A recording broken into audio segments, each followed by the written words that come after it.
It's Jason from drpremed.com. I'm glad that you guys are all here on this webinar that I'm putting together for you.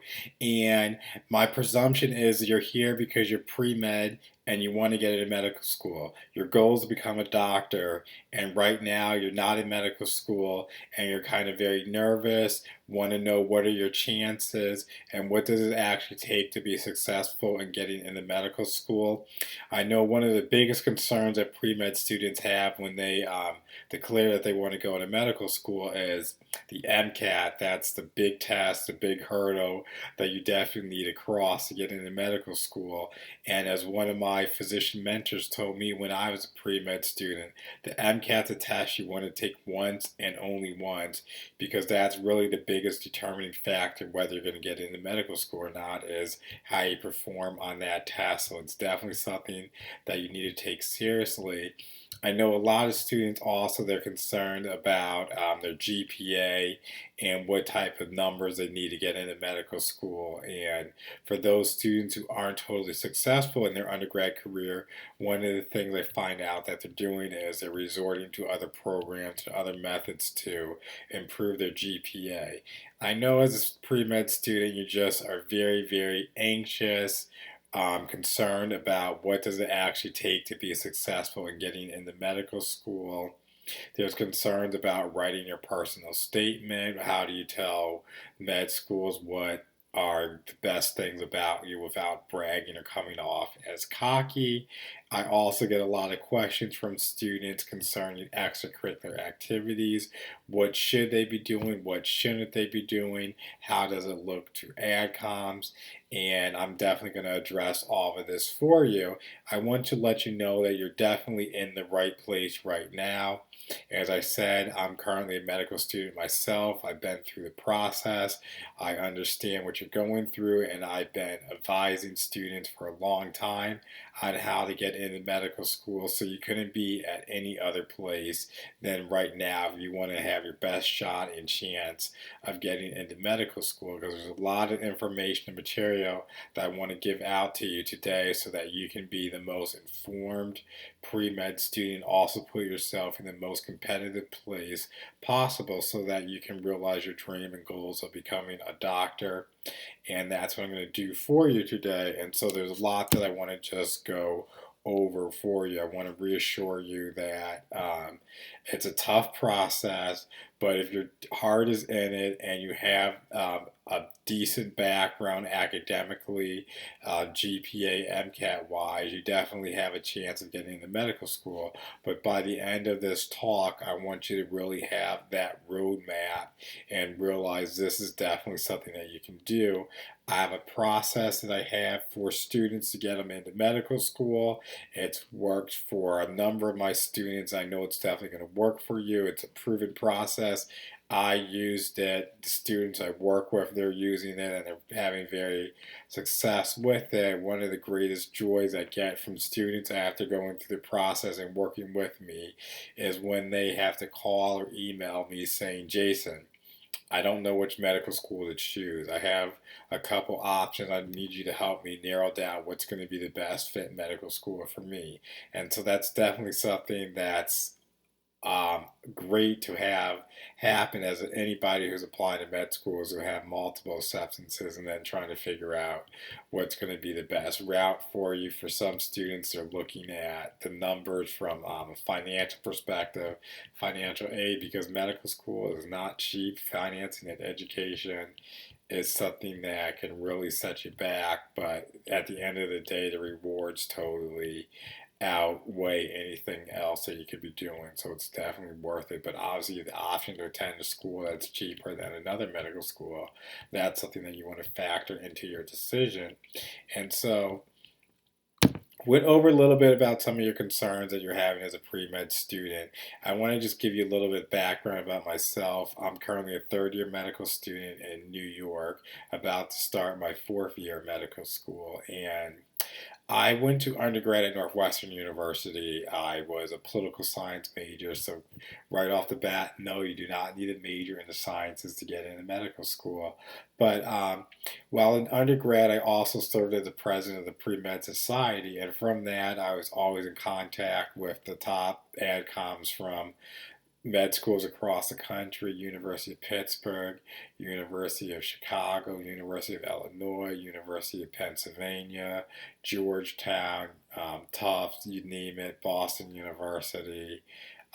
You can just I can just rattle off schools left and right, but that's not the point of what I want to talk to you about. Is that I know it's very, very tough as a pre-med student. I basically felt like I just ran against a brick wall when I got to my undergrad, especially with general chemistry. That was very tough for me, and it's one of those weed out classes where you start out with 300 or 400 people even saying that they want to be pre-med and they're ready to do it. And I was on a quarter system, so as the quarter went along, you would see that there's less and less students in those classes.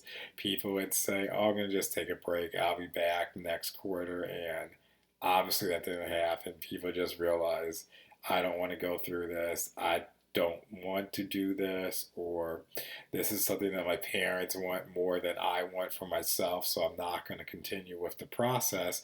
And slowly, students kind of left pre-med, decided they wanted to do other things in life. But I was one of those who stuck to it.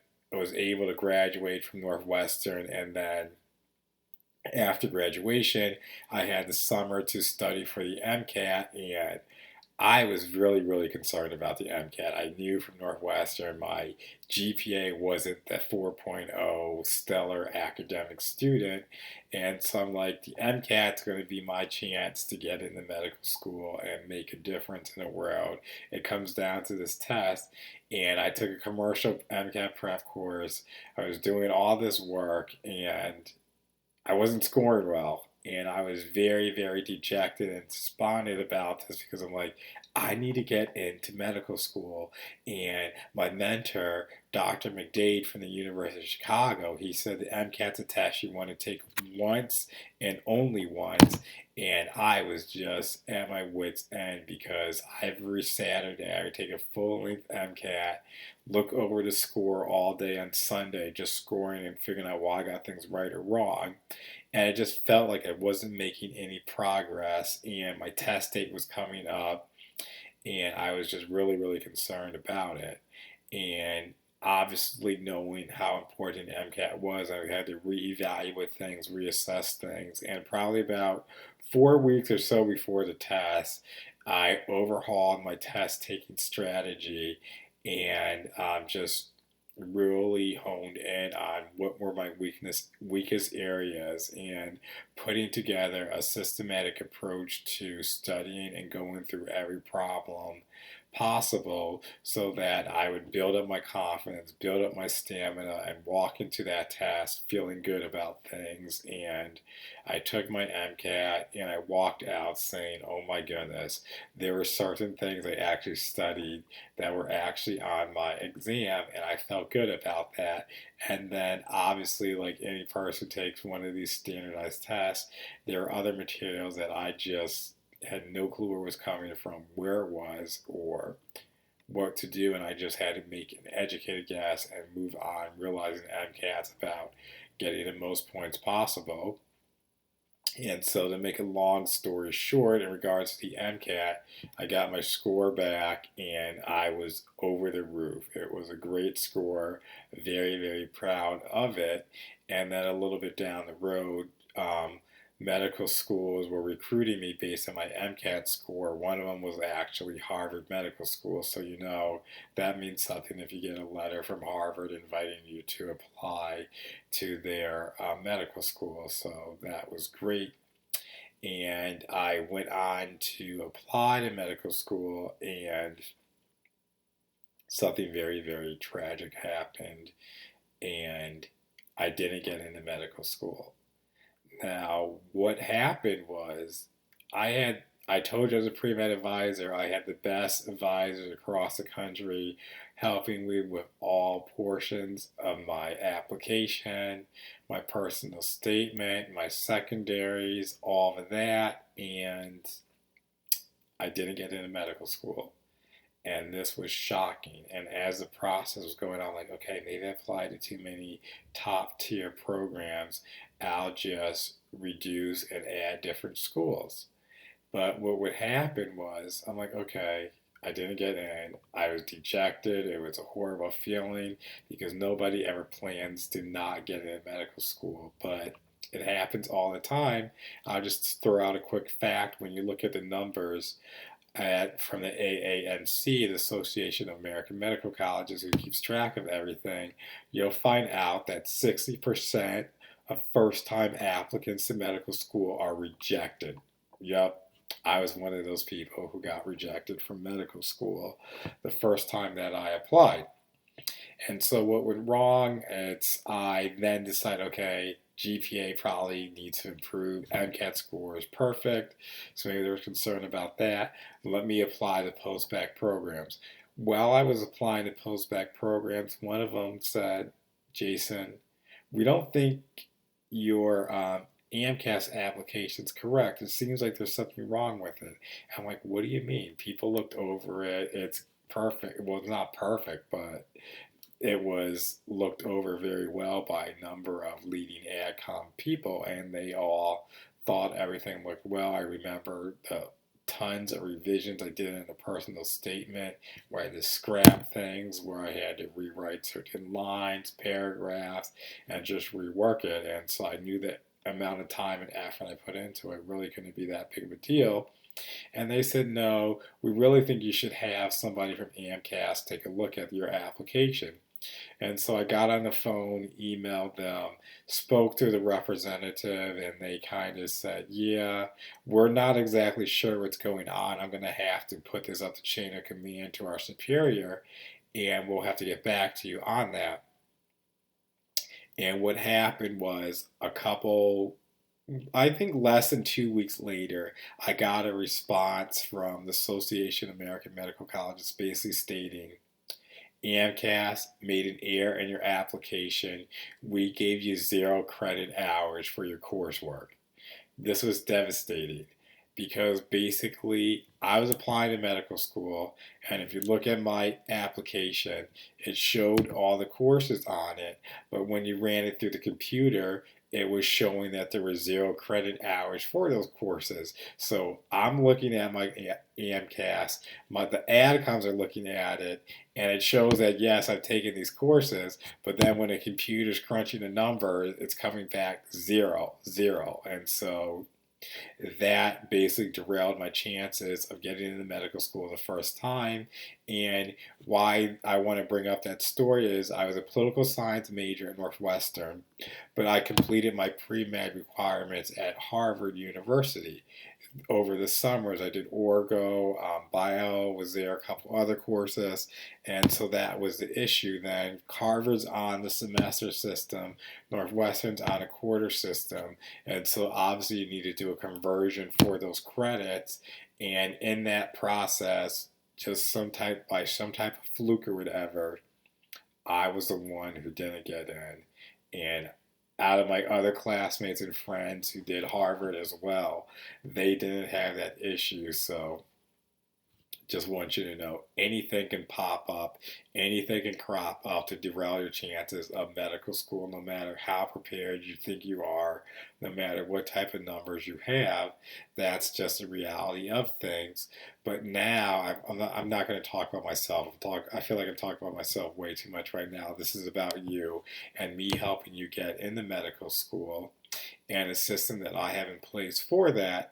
And so, just to make a long story short, I'm now in medical school. I'm going into the 4th year, as I said. So, I'm very excited about that. I'm in a process of doing a residency application. So, just how you're getting ready to apply to medical school and you have applications, a lot of recommendations. standardized tests. I have to take licensing exams.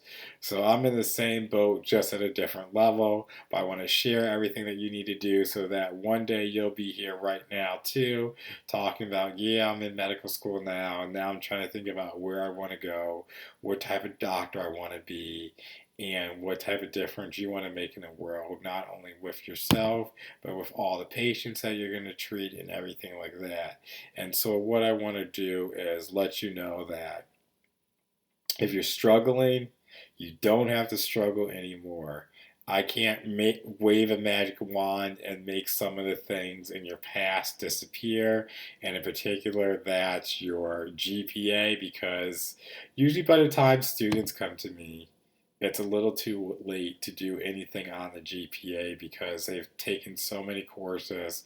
They might be embarrassed. They think that they're the only ones struggling, and they don't reach out for help until it's too late. But it's never too late when it comes to getting into medical school. There's always workarounds, things that we can do to help you achieve your goal of getting into medical school and becoming a doctor. And so, what I want to talk to you a little bit about is that there's a process I have in place to help you get into medical school. I want to tell you about my 7 pillars that lead to medical school admission success. This is the proven strategy, process that I've used, that other students use, and they had a lot of success in getting into medical school. So there's 7 pillars that any pre-med student needs to accomplish if they want to get into medical school. The first pillar, this is the one that you know, it's your numbers. I'm talking about your GPA and MCAT score. You need to be a competitive applicant for medical school, and I want to tell you that med schools receive way too many applications than they can possibly go through and analyze. One school in particular, they receive over 12,000 applications for 120 students in their incoming class. Obviously, they can't go and review that over 10,000 applications each year. So they need a way to whittle down and find the most competitive students to admit or to invite to interviews. And what they do is they use a computer who screens your application based on your scores. So you have to meet a minimum cutoff, and if you don't, you're automatically sent to the rejection pile. And once that happens, you're not getting into medical school at that school. It's over, game over. You need to move on and find a different school. But obviously, if you're not competitive at one school, most likely you're not going to be competitive at another school. So it's very important to have the numbers that you need to get into medical school, especially from the GPA and MCAT component. And actually, there's more focus put on the MCAT for getting into medical school. Again, the MCAT's a test you want to take once and only once. And AdComs have various perspectives on retakes, and obviously it's in your best interest to take the MCAT only once and do very well when you do take it. And I find a lot of students feel that they are cheated in their pre-med curriculum for getting into medical school based on the MCAT, because all of your pre-med coursework has been just memorize, know these equations. Some professors give like a little cheat sheet or like high yield what you need to know for their exam, or you have previous exams that you could look over, study, practice problems. So it's kind of, I wouldn't say walk in the park, but you kind of know what to expect when you're getting ready for your pre-med classes. The MCAT is not like that. It's a totally different beast. It's about conceptualization and being able to apply concepts to problems you've never seen before.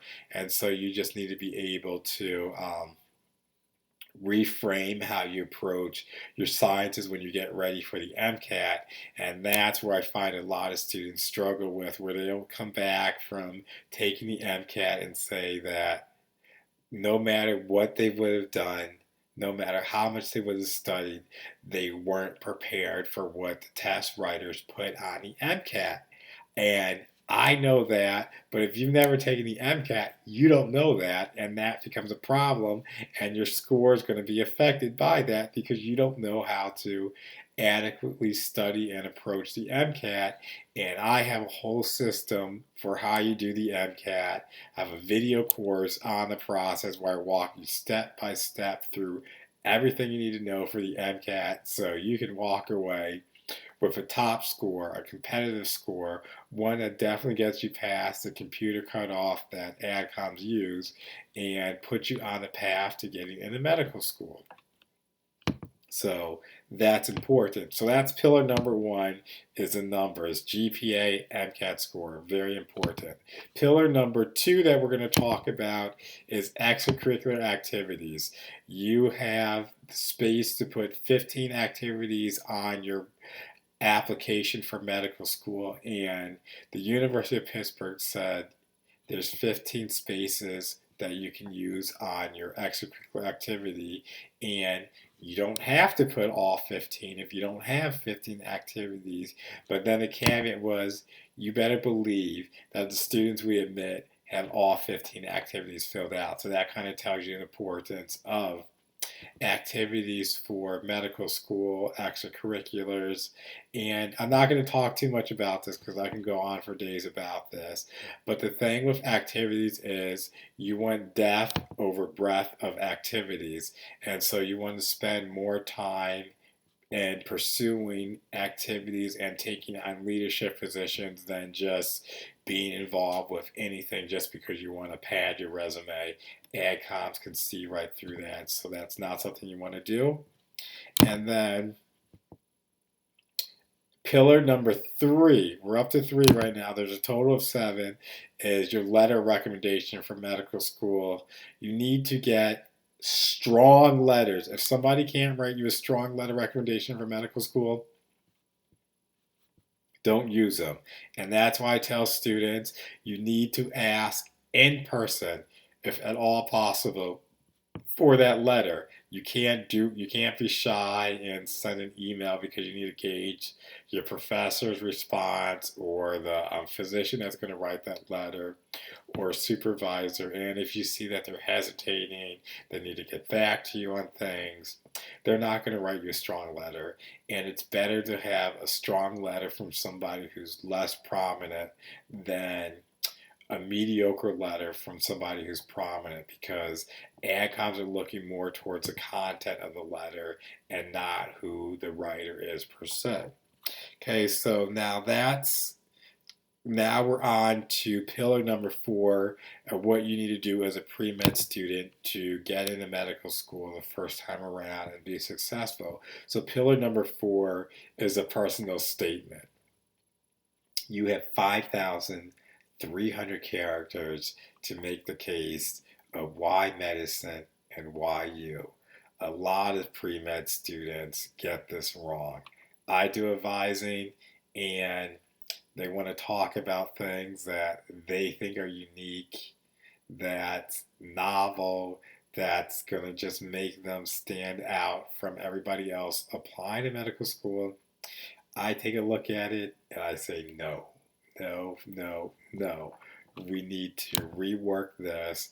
We can kind of use what you have, but we need to make a lot of changes because I've seen a lot of applications. Obviously, there's people who, as I said before, with the medical schools, they can receive up to 12,000 applications. So that means there's 12,000 personal statements. And we find that there's common themes that students write about that you guys all think is great. But to us, it's like, no, this is cookie cutter.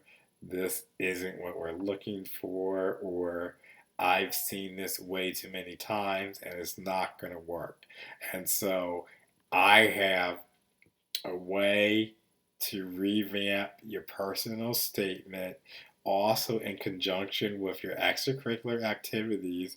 And I'll even tell you a little bit further when it comes to your medical school interview, how I can integrate all of this into a cohesive background of who you are and really make it as a strong selling point that's going to help you stand out from everybody else who's applying to medical school. Because you have to realize GPAs and MCAT scores can only get you so far. You get that, but you're just a diamond in the rough compared to everybody else who's applying to medical school, and you need a way to stand out. And once you get to your personal statement and your secondaries, that's the way where you can kind of start crafting yourself to be a unique applicant who AdComs look at and they say, okay, this is somebody who's doing something different from everybody else, and you make a lasting impression on them, and then they're going to invite you to a medical school interview. And that's the number one purpose of your personal statement, is to move along in the process and get invited to a medical school interview. And I'm going to show you how to do that, the steps you need to take, what to include, what not to include, and really just help you edit, proofread, and not even just grammar, but how you structure a personal statement, how you engage your reader, how you start off, how you finish, what should be the meat of your personal statement, and some of the pet peeves that adcoms have when they're reading your personal statement. And I'm going to help you uncover everything that you need to do so that you put forth the best personal statement. And even if you don't have the best numbers, the personal statement can help you, with the caveat being your numbers have to at least meet minimum thresholds. But I'll also tell you this: AdComs have two equally qualified applicants. You guys have the same GPA, same MCAT score. What do you think is going to be the deciding factor that they're going to use to decide who they're going to invite to a medical school interview? It's going to be your personal statement. So the personal statement matters. Another thing I need to tell you before I move on to the next pillar about the personal statement is that you get one chance, one shot with your personal statement. And what I mean by that is you don't write a different personal statement for each medical school. You have one personal statement that goes out to all the medical schools you're applying to. So if something's not right, it's just going to be compounded how it's going to affect you trying to get into medical school, because every medical school sees that mistake and you can't do anything about it. And also with AMCAS, even if you realize there's a mistake after you submit it, you're not allowed to go back and change it. And so that's going to just foul you throughout the entire application cycle, and that can totally derail your chances of getting into medical school if you have that personal statement and something's not right, and it's just going out to each school that you apply to. They look at it, nope, it's not going to work, nope, not going to work, nope, not going to work, and that's how you're going to find out that you're rejected from medical school. And so that's that with a personal statement. And pillar number 5 is your AMCAS application. The thing with that is you want to apply early. Early, as soon as possible. Your chances of getting into medical school go up exponentially just by applying early. The schools, I don't want to say they're more lenient, but they have more spots available to give out to students. Whereas if you apply later on in the process, they might be, okay, we only have 10 more spots left out of our class of 120. We filled it with 110 students.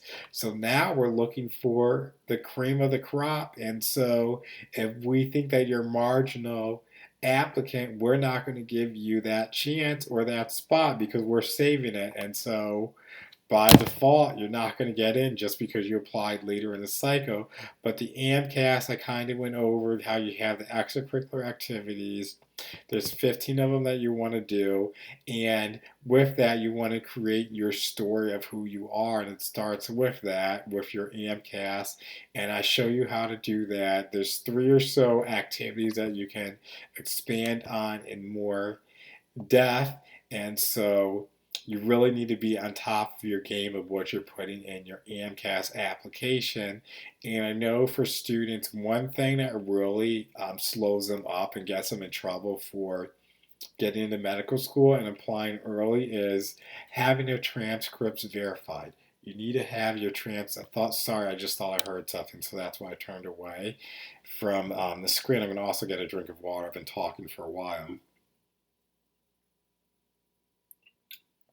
So pardon me there.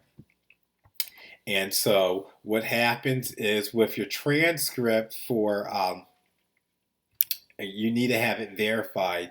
So you need to have your official transcripts sent directly to AMCAS so they can verify. They want to make sure that you're not lying on your AMCAS, saying you took certain courses, got certain grades. So it's a verification process. And students don't realize that this process can take anywhere from 3 to 6 weeks at a good time. But if it's peak season, everybody else is applying and trying to get their verifications done, that can be 4 to 10 weeks even. And you can't send out your application to the med schools until your AMCAS is verified. And so that's going to just delay your process of getting into medical school. And if you're that student who doesn't have the 4.0, not in the 90th percentile on your MCAT, and you have another student who is, and they're sending off their materials right on time, and you have the lower numbers, that's really going to hurt your chances. And so you need to make sure you're on top of your game and top of the ball with things. And there's a lot of pitfalls and hurdles applying to medical school that you just might not be aware of, and you need somebody in your corner who's been through the process, who can walk you through and kind of give you these tidbits of advice that I'm telling you now to really give you that chance, that shot to be successful with getting into medical school. Because again, 60% of you who apply the first time around aren't going to get in, and that's just statistically how the numbers are. There's nothing you can do to change that. And I tell students, this is your future. You're trying to become a doctor. You're going to be a medical doctor, a physician, a surgeon, and the lives of others are going to be in your hands. You worked very hard to get where you are to even be applying to medical school in the first place. Some of you, this is something that you wanted for a very, very long time, for as long as you can remember. For others, it's something that kind of came on later, and maybe even in college, you kind of had life events and said, hey, I think I want to do medicine or whatever. And unfortunately, even for some of you, it's not that you want to do medicine, it's just that maybe the family business is we're all doctors, you need to be a doctor, or mom or dad or somebody says medicine's safe, it's a stable profession, you're going to have a good income, everybody wants to marry a doctor. But nowadays the med students got wise about that, so it's not like, no, we want to marry a doctor. It's like, I'm the doctor that your mother told you or your father told you you should marry. And so that's kind of what it is. So we're, for whatever reason, kind of jumping on the tangent with that. There's a lot that you invested into getting to where you are, those years in pre-med, taking those classes. I remember Orgel, general chemistry, and lab forever, wearing those goggles, the just being tight around the eyes, having the marks of where the goggles were, the lab coats, and all of that. And our pre-meds we made in undergrad at Northwestern, we were kind of clever about the process. And so we had t-shirts that said, I can't, I have lab. And that's kind of what it boiled down to. You make sacrifices where you can't do things like your other friends are doing because they're not pre-med. And so you make the sacrifice to be a doctor. And going back to that 60% rejected rate, first time applicants, you don't want to fall in that process. That's why you're listening to me right now, because you're trying to give yourself a competitive advantage to make sure that you get into medical school when you apply, and you want to be successful with that. That's why we're going over the 7 pillars. And one thing I want to tell you about that is medicine is what you want to do. You're here, you're pre-med, and you want to get into med school to become a doctor. And Think about this. You're 60% are rejected. I can take a coin, toss it in the air, and it's a coin. So it's heads or tails, meaning you have a 50% chance of calling heads or tails are right. And why is it that you can spend all this time being a pre-med getting into med school, but your whole chance of getting into medical school is less than tossing a coin in the air and heads or tails? Those aren't the odds that I want as a pre-med student. I want to kind of boost my odds, have something that's kind of going to guarantee that I get into med school when I apply. And that's what I have with my 7 pillars for you, is that system that's going to help you get into medical school. Because as you've seen, there's probably things that I talked about that you're like, oh wow, I didn't even realize that was something I needed to be concerned about, or this is what AdComs think about this, or this is not what they think is important, or this is really what's important. And I kind of just want to give that information to you so you're aware of that. And excuse me, and I want you to think that when you apply to medical school, you're thinking of things from your selfish, self interest way. And that's just human nature. We think about ourselves, we want to put ourselves first. That makes sense. That's what a lot of people do.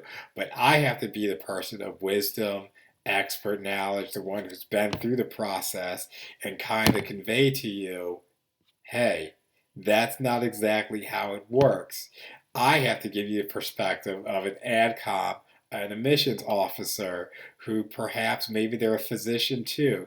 They're in clinic, they're seeing patients all day, then they come home, they have family obligations, maybe they have to do meetings, other things, and then they need to sit down and figure out who are the students that we're going to invite to our medical school. They're going to go through your application. There's things that they're looking for. There's red flags, and there's other things that are going to either get you in or get you out the door for medical school. And they say, okay, I need to make a diverse class. And when I say diverse, it's not about race, ethnicity. Obviously, that is a component that even your sex, male or female, factors into it. Not too much about age. That's really not a big factor. But what type of background do the incoming students have to fill a class? And AdComs, they know what they're looking for in students and what type of demographic background they want to have of their class. And I know that you don't know that. You're just thinking, I want to get into med school. I need to do these activities. And I help you craft an overall application package that has a theme that fits exactly what the AdComs are looking for. So when they look at your application, when they look at everything that you're bringing to the table, they look at you and they readily identify you as a student who fits this criteria that they need for their incoming class. And that makes their job a lot easier to pick somebody to have matriculate into their medical school. And as a student who's applying, you don't see that, you don't realize that, and I'm the one who's going to help you to see that. And so it's going to dramatically boost your chances of getting into medical school. Another point I want to raise is that there's a gulf between who's getting in and who's not getting in. There are some students who have the numbers, have the personal statement, and they're the ones who are getting all the interviews. They get interviews basically everywhere. Then you have the other student who they're kind of borderline, something's not right. They get 0 interviews. They're not getting interviewed anywhere. They have something that's really wrong in their application. For some, it just might be the numbers that they're gun ho, like, I don't care what happens, I'm applying to medical school. You don't want to be one of those students. That's really bad to do that, because AdComs look at you like, why are you applying? If there's something wrong, you need to fix that before you apply. You don't want to do that. But then a lot of students, they fall in the diamond in the rough. You have competitive scores, your GPA is fine, your MCAT's decent, you have a good amount of extracurricular activities, and you're concerned about getting into med school. You might get an interview here and there, but you can't walk away kind of knowing, okay, I know medical school is going to happen for me this year.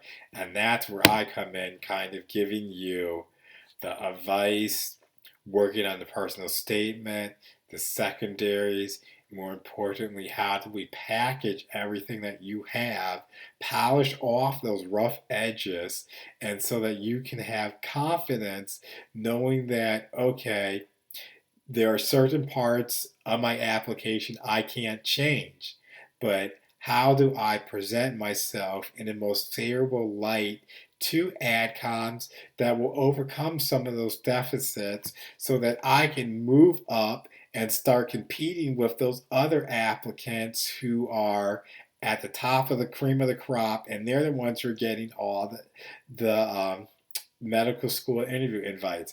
That's what I'm here to help you do. I have a process for that again with the 7 pillars. And now I'm going to move on to another pillar. I'm going to talk about pillar number 6, and those are the secondaries. And what I like to tell students is when you're applying to medical school, the process is kind of flipped upside down. You start out as pre-med, and what are you doing? You're in school taking all these science, math courses, in labs, doing all of this hard science that takes a lot of work, calculations, and everything like that that you just need so you can have the numbers. Because, as my high school teacher said, math is a language of science. Medicine is an art and science, and so you need to have that math to be able to speak the language of medicine and the terminology that's needed for that. And so by the time you apply to medical school, you should have that math, you should have that science going for you. But then once the MCAT's over, things change. You do a 180 where I tell students you have to write your way to medical school. Basically, that's what you're doing. You are writing your way to medical school. What I mean by that is you have your personal statement that you need to complete, and you need to be answer 2 questions: why medicine, why you. I tell you exactly how you do that. I talk a lot about the personal statement. But then for pillar number 6, those are your secondary applications. What secondaries are for medical schools to know who you are and why you're applying to their school in particular. Remember, I told you previously with your personal statement, it's kind of, I don't want to use the term generic, but that's kind of what it is because it's one statement that goes out to all the schools you're applying to. And so now with the secondaries, it's a way for them to ask questions, particularly for their school. And medical schools have an agenda. You'll find that out by some of the questions that you are asked to answer on the secondaries because they have a mission. And if you don't understand that or realize that, you're going to get yourself in trouble and you're not going to respond appropriately to what they're expecting for you to write on your secondary application. And then you're not going to get a medical school interview invite, and you're not going to get into medical school because they have 12,000 applications for 120 spots. And an easy way to weed out people are, okay, this student doesn't get what we're looking for in our incoming class. And so then, boom, you're kicked out and your application isn't moving further along in the process. And so I teach you how to write concisely and to answer what's expected of you in those secondary applications, but also to advocate for yourself in a way that's going to position you above everybody else who's applying to medical school and giving a generic response to that question and incorporating aspects from your personal statement into the secondary, and also what you're going to use on your medical school interview. So everything's a themed approach that AdComs, again, what I said, they're busy people, they have a lot going on. And if you can make their job easier, they're going to reward you by giving you that acceptance, that interview invite, and that's the whole goal. And so I also want to tell students some of these secondaries you're going to find they repeat themselves school to school because there's only so many questions that they can ask you about becoming a physician, getting into medical school. And so, regardless of what happens, you should kind of, I don't want to say recycle your questions, but keep a copy of your secondary questions because you can just reformat them and use for different schools. That's one thing that I teach students to do because you're going to find that you get so many secondaries, but some of the questions are the same, and you need to be efficient about the process. But the one thing that can kill your chances when you're doing your secondaries is if you recycle a secondary and you put a school specific response into the wrong secondary, no, red flag. So don't tell me that you're applying to school B, writing about school B, but then send that to school A. That's horrible. Don't do that at all. And so I'll teach you how some tricks, other tips that you can do with your secondaries. It's a lot of work, it's a lot of writing. I mean, I was like, this is a ton of writing. I can't believe that I spent all these years as a pre-med doing all the science, and now I'm just writing, typing to get into medical school. So that's why I say once the MCAT's done, you write your way to medical school, or you can write yourself out of medical school. It works both ways. If you don't know how to write correctly, if you don't know how to tell a story, if you don't, a story when I mean not like a lie story, but a story as in a compelling story of who you are as a person and what you're going to bring to the field of medicine, that could get you in trouble. So you need to know how to do these type of things, and that's going to help you stand out from everybody else who's applying and get you to the next step of the hurdle. And so that's pillar number 6. And now for the final pillar, that's pillar number 7, and that's a medical school interview. This is what you need to get into medical school. You're not getting into medical school unless you have a medical school interview, and that's the final step. So it builds on everything that you've been doing as a pre-med. All these pillars build on each other, and if you're missing things in earlier pillars, it's going to catch up to you, and you're not going to be able to progress to the final point, which is going to be that medical school interview invite. And what I tell students, and you might not know this or realize this, is that with your medical school interview, med schools only invite qualified applicants to an interview. So if you're invited to an interview, that means you have everything to get accepted into that medical school.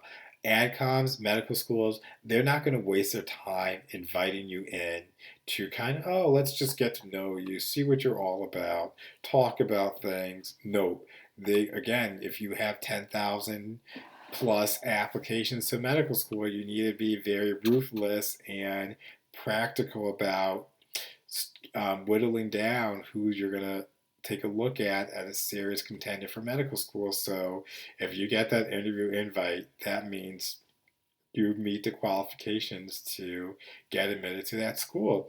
And what I tell applicants at this point is the interview is yours to win or lose. It all comes down to you.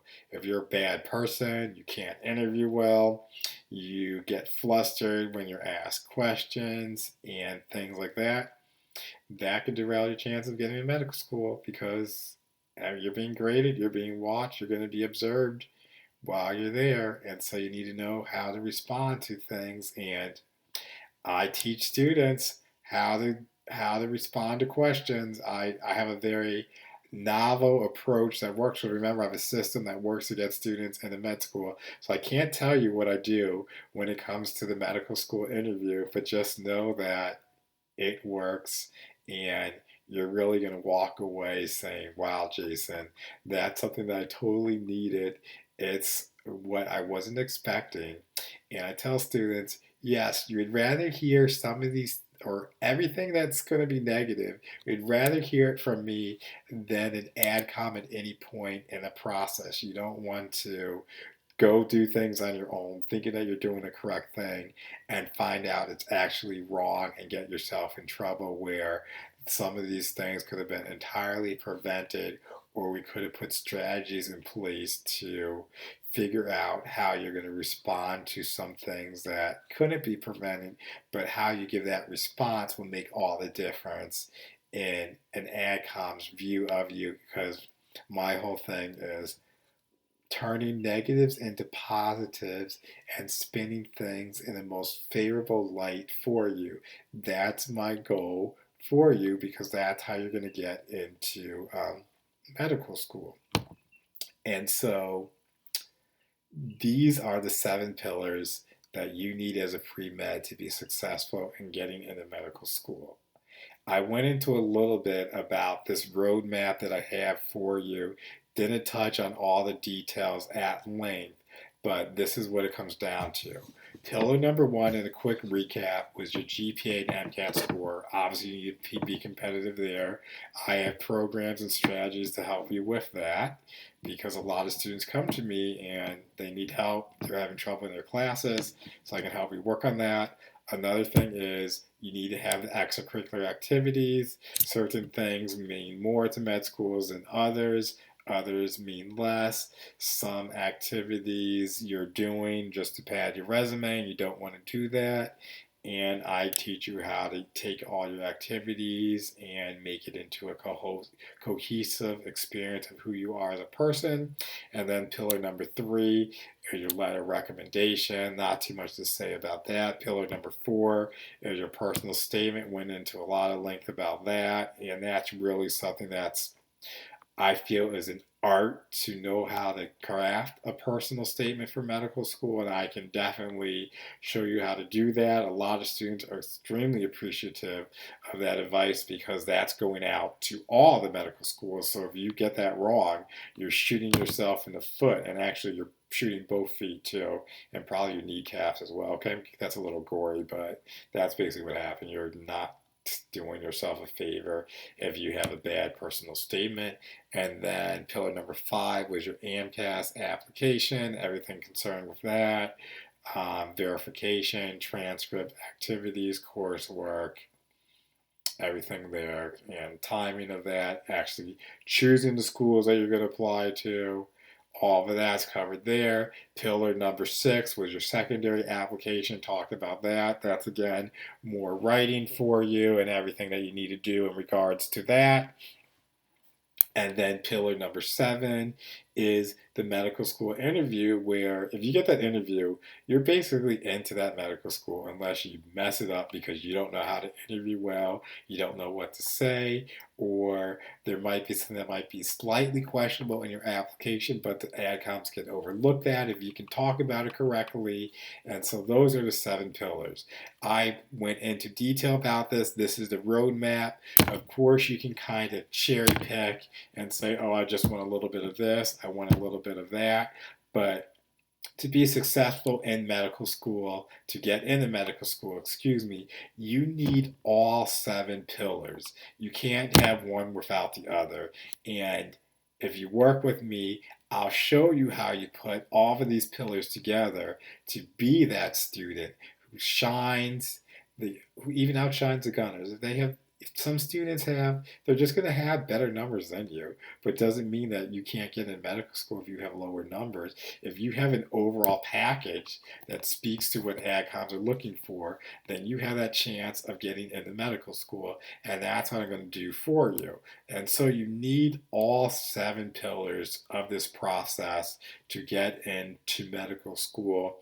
I only touched on things briefly, and now I want to offer you an opportunity to work with me one-on-one as your coach, as a person who's going to guide you through the process of going from pre-med student, to having your white coat, having your stethoscope, being known as a student doctor in the hospital, in clinic, in the OR, where your family's proud of you because you're finally achieving that goal, that dream that you set out for yourself when you declared that you were pre-med and you wanted to be a doctor. This is what it comes down to, is saying, okay, I invested this much in my education and now I'm facing the final hurdle. What am I going to do to ensure that I come out on the winning side of this, and I'm going to be a medical student on their way to becoming a doctor? I'm offering you that opportunity to have that transformation, to go from pre med to going to medical student on your way to becoming a doctor. I'm going to get you the results that you want. I'm going to get you the results that you need. My goal is to get you into medical school. I know how to work outside the box, and I hate to say this, but basically there's no scenario that you can give me that I won't have an answer to, that I won't be able to think about and direct you along the way. I've been doing this for a long time. I know what it takes. I have a lot of friends in the medical community, not even just as physicians, but as adcoms, other medical students, residents as well. And it's just knowing what you should and shouldn't do on the process of getting into medical school. If you're on the fence, we need to talk. I can answer your questions, I can help you out, and we can decide if this is something that you should pursue. Am I the right fit for you? Are you the right student for me? Because I'm looking for a certain type of student. I want students who want to be successful, who are willing to be successful, and knows what it takes to be successful, who are willing to put in the work, who are willing to put in the effort, and are able to take the criticism, constructive criticism. Let's be clear about that. I'm not going to just knock you just to knock you. But again, as I said, when I tell you something, you would rather hear it from me before you hear it from an adcom who's going to make the decision whether you're going to get in or not. Because once they say no, that's no. It's not going to be like, oh, we're going to just hedge on this, hem and haw. Nope. When they say no, it's no. And so we need to make sure that once you get to an AdCom, you're doing everything to get to that yes. And that's what I excel in doing for pre-med students like yourself. I'm going to take you as a diamond in the rough. We'll polish off those rough edges, make you really shine bright, and just give you that push, that oomph that you need to realize your dreams and goals of becoming a doctor, getting into medical school. That's what it's all about. And so I want to give you this opportunity to work with me and make that a reality. Again, I'm Jason. I'm very approachable, but I'm very good at what I do. I don't want to brag or just say, oh, I'm good just because, but that's not the case. I have a solid track record. Students really appreciate what I do for them. Their parents appreciate what I do for them. So if you're a parent and you have a student, son, daughter, or whatever that's trying to get into med school, we can talk and I can help you. I can figure out what we need to do for that child that you have, and help them along the way. This is what I do. I take great pleasure in helping students get into medical school. I mean, you have a lot of med students who are just in there for themselves. Oh, I need to get into residency. I need to do this. I need to be this type of doctor, and they're not giving back. But I'm actually giving all of my experience, all of my knowledge to help you, because I want to see great students become excellent doctors, medical students. And so I'm doing my part, sharing my knowledge, my expertise to help you along the way. And that's kind of why I started drpremed.com. That's where you can find me at. Jason at drpremed.com. That's where I'm at. That's where I do my writing. That's where you can find me, ask questions, hit my contact form, and everything like that. So I just want to leave you with that. One of the words from my Harvard TAs when I was at Harvard summer school, he was a very smart, very intelligent person. And you know what he said? He would say this before we would take every exam. He would say, remind us of how important this test was, how it's about doing well in these exams because we need to get into medical school and it matters. And he would say, if you don't do well in this exam, no medical school, no surgery, no millions, all down the drain. And he was correct about that. I'm not one who's all about the money, but you're going to be very well compensated as a physician. You definitely are going to be compensated well as a doctor. And so you put in all this effort to reach this point of getting into medical school. What's holding you back from taking the next step to kind of have some guarantees, have some insurances to make sure that it's not derailed and you're not falling into that 60% camp that's not getting into medical school this year? You have an opportunity before you to take advantage of to ensure that medical school is in your future. I'm offering that to you. I can't work with everybody. There's only select few people that I can work with because I want to give you all of me, the best that I have to offer to you, and give you the top results that you need and want. We have a mutual goal at heart, and that's to craft you into the most ideal applicant for medical school so that adcoms look at you and they're drooling over you as you are the student that they want to bring on board, that they trust that you're going to make an excellent medical student and be a superb physician. So if you want this opportunity, if you want your white coat, if you want to be student doctor for 4 years and then become a doctor, I'm here. I'm willing to work with you. So just reach out to me, Jason, at you just reach out to me, Jason, on at you can even email me, Jason at drpremed.com, or you can just reach out to me at my website, drpremed.com, and I'll answer your questions. We can hop on the phone and figure out, am I the right guy to get you into medical school? And again, I wish you all the success, all the best, but we need to make a transformation for you to take you from pre-med to medical student, and that's what I want to do for you. And so good luck, and I'm ready to help you, take you to the other side, get you your white coat, that stethoscope, and turn you into a student doctor. Thank you.